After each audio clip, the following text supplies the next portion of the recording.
Hello fam, welcome back to my channel. Happy Friday. Today's video is going to be a versus type video because a lot of you guys have been asking me, how do you apply foundation? What I wanted to do was show you guys the differences between how to apply foundation with a blender and a brush. This video is going to be very helpful for those of you guys who are trying to figure out which one to use. Depending on your skin type, you might choose one over the other, and you'll see the differences and similarities when it comes to applying foundation with both of these popular tools.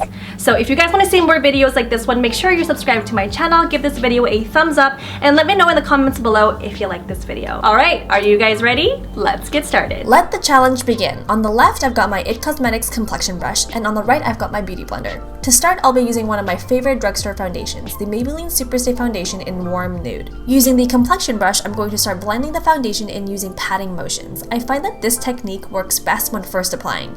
Then after about 20 seconds of sitting on the skin, I'm going to go in and start using circular motions to create an airbrush effect.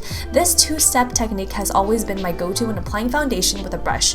What a difference. Now onto the other side, taking my damp beauty blender, I'm going to start working the foundation into the skin. I can tell right away that the blender side gives a lighter coverage and it also feels lighter on the skin too. I find that the beauty blender gives a more natural looking foundation, more like makeup that looks like skin. Onto concealer. Here I'm using the Urban Decay All Nighter Waterproof Full Coverage Concealer. This stuff is high coverage, so it'll be interesting to see how it looks on the skin. Starting with the brush, I'll be flipping it over to the concealer side, which has a smaller brush head, and then start blending it in. I noticed right away that using the brush gives a high coverage here. Onto the other side with the blender, I'm going to do the same thing. A few dots of concealer and then going to blend it in with the beauty blender. With this side, I noticed a dewier and lighter feel. It's definitely not as high coverage as the brush side, but I do like the natural look of this too. I also wanted to test out contouring. Here I'm using the Smashbox Studio Skin Shaping Foundation Stick.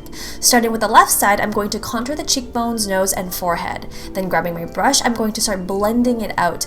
I feel the brush blends quite well, but it almost blends right into the skin, making it look really natural all over. I thought using the brush would give it more definition, but actually it's giving it a quite subtle look. Let's do the same on the other side.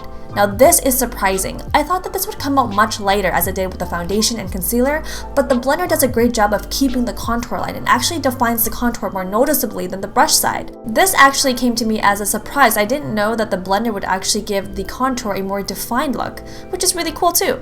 Now we're done. A side by side to see the similarities and differences. What do you guys think? Make sure to comment below. Overall at the end, I feel like with the brush it was a bit more heavier coverage, and with the blender it was a bit lighter. So depending on what you want, if you want a lighter coverage, if you want something more dewy and more glowy, look like skin type of foundation, I would highly recommend the blender. But if you're more into coverage and you like that heavy foundation, you want to be covered more, I think a foundation brush will definitely help you with that. I hope you guys enjoyed this video and found it helpful. Don't forget, if you haven't done this already, make sure you're subscribed to my channel, give this video a thumbs up, and also make sure you hit that notification bell so you don't miss out on any of my new videos. I love you guys. Thank you so much for tuning in and for coming to see me every Friday. You guys are my family and I love you, and make sure that you keep smiling, be kind, and be good to those around you and tell them you love them. And I'll see you all very soon.